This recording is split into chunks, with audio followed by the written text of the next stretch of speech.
Thank you, Madam Speaker. I'd like to thank the Honourable Leader of Opposition for this question.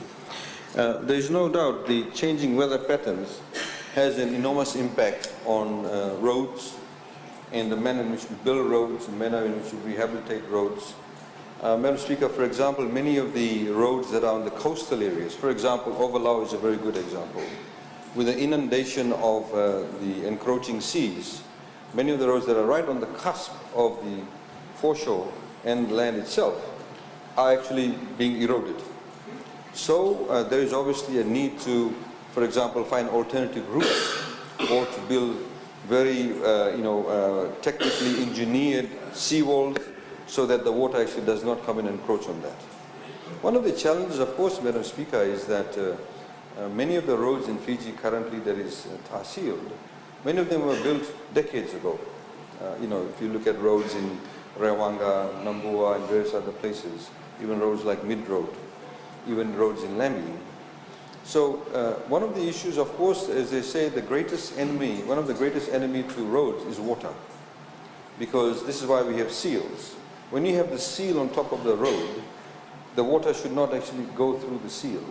Of course, water does go through. How much of it goes through and what kind of drainage systems you actually have beneath the road, the base course, that obviously is very, very critical too. So those of you who have been driving around Suva, you would see that many of the roundabouts is now being concreted because of the heavy traffic that goes around the roundabouts, because when trucks turn around the corner, the load shifts from left to right or right to left, it puts pressure on the road. So you need to be able to have reinforced roads. These are some of the challenges that we do have. In some instances, of course, Madam Speaker, in order to be able to spread the limited resources that we all have, is that there are sometimes remedial works that are carried out for, that may supposed to last for a few years. But in fact, to go back and fix it up is what is really required. You need to actually dig deep, because many of these roads actually weren't necessarily built correctly in the first place. So over the years, because of the heavy tonnage on the roads, you've seen bigger trucks. At one point in time, you're getting trucks that were, used in mining areas running on normal roads. You can't go and have a heavy truck running through Bellow Street. Bellow Street may not be actually built to carry that kind of weight. So these are some of the fundamental issues that need to be addressed, and in fact the FRA is actually dealing with that from that perspective. There's quality assurance and technical audit team now to go out and audit the performance and recommend remedial actions. We have had instances, of course, where some of the contractors, when they were in fact given work, they have not brought it up to the standards.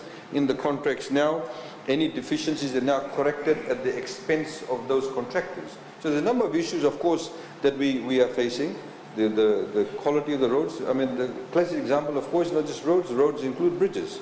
Look at the two bridges that the Chinese have very graciously given us as by way of a grant in Watuanga and Stinson Parade. Bridges are supposed to last for 90 to 100 years.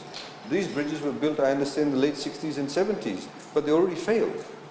You have bridges, if you go to the Western Division, that were built by the CSR. We're still using them. And it's been 100 years, 80, 90 years. So the quality control was really an issue, Madam Speaker. So now we have implemented many of these changes. We're, of course, using modern day technology now. Of course, many of the local contractors need to be brought up to speed. As you know, a lot of the work is outsourced to them. So there's issues about poor workmanship from the past, the need to use new technology, and the need to be able to carry out some fundamental rehabilitation works to ensure that the construction and maintenance of roads, particularly in terms of changing weather patterns, will be addressed. I just want to inform the House too, Madam Speaker. We have, for example, for coastal protection on the island of Vanuatu, Koro, Didhia, Vanuatu, and various other places in Western Viti Levu. There's about $10 million that has been allocated for coastal erosion adaptation for these islands.